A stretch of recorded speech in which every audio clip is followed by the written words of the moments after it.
the C7. It's the next generation Corvette. It's a 2014 Chevrolet Corvette Stingray. Now this vehicle is going to be the most powerful, the most capable, and the most fuel-efficient standard Corvette ever. It has an estimated 450 horsepower and 450 pound-feet of torque. Now keep in mind when we say estimated, that's just the bare minimum. You see, the technology is still being developed and calibrated at this time. So right now what we have for you is more of an appetizer. That main course is going to go into production in August of this year. But I can tell you the numbers that are available now. 0 to 60 is going to be under 4 seconds. There's a Z51 performance package. It's capable of achieving more than 1 G in cornering acceleration. And when it comes to highway mileage, it should easily exceed 26 miles per gallon. So now what we have here on display, the fit, the finish, the attention to detail, you have racing technology that's made for the street and also made for the track. What you see is what you get, making every line count on its fully functional, elegant exterior. The air extractors, now they help to reduce front end lift. They give the vehicle a firm, planted athletic feel and responsive handling. Now the front fender side cones, they help to vent underhood air pressure, reducing aerodynamic drag. And here on your rear quarter panels, these are actually air inlets. Here opposite of the passenger, we're cooling that differential. Opposite of the driver, that's cooling the transmission. Then out back, this is the lowest area of pressure. That's the best way for that hot air to easily escape out back.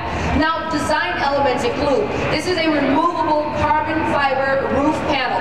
Now, you can either get the carbon fiber detail, that woven pattern, you can get it body colored, and in addition, you can also order a translucent top if you like.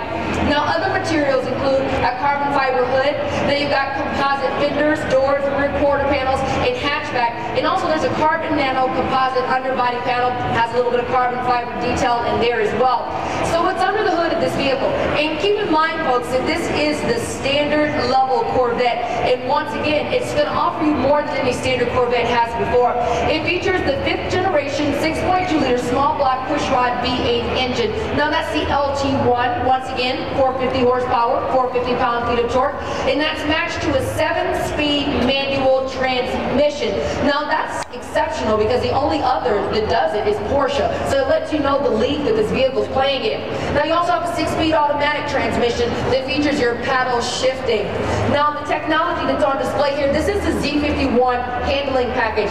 Z51 with the telltale signs, you have larger wheels, larger tires, you have slotted rotors, now the 6-piston calipers up front, and then out back that spoiler is a Z51 model specific spoiler. Now the elements of the Z51 in design and engineering, there is an electronic limited slip differential, there's a dry sump oiling system, that's for the automatic and the manual. Now there's also additional air deflectors, you have brake cooling ducts, now you have differential and transmission cooling, and then you also have the option on that Z51 if you want the magnetic ride control. Now the interior cabin, it's been completely redesigned. Now I've represented Chevrolet for about 8 years now, and one of the consumer comments often heard, you want more luxurious interior of the Corvette. If it competes with European engineering, it should compete with the quality and design. They heard your cry. It's been delivered. In fact, the designers who created the interior actually worked alongside the assembly plant in Bowling Green, Kentucky to ensure its beauty. Now, these seats are made out of a lightweight magnesium frame. The standards are your GT. These are the competition seats. Those are Recaro seats. Now, you'll notice that that's one of the smallest steering wheels ever used on the Corvette, approximately 14.1 inches. Now, that's some C6R racing inspired technology. This vehicle goes into production August of this year. Now, the price point will start well under $60,000. Now, I know that you're incredibly impressed, but let me tell you why it makes sense. In the automotive world, you pay for performance, you pay for technology, you pay for material. It's just fortunate that you get the beautiful design as well, because for an estimated 450 horsepower, starting under $60,000, that sounds absolutely right. Now, once you add a Z51 package, magnetic ride control, that's when it'll start above 60. So those are the ideas. That's what's happening here at Chevrolet. If you have additional questions, my name is Alicia. Let me know how I can help you out. Thanks for joining us. Welcome to Chevrolet and welcome to the return of the Stingray.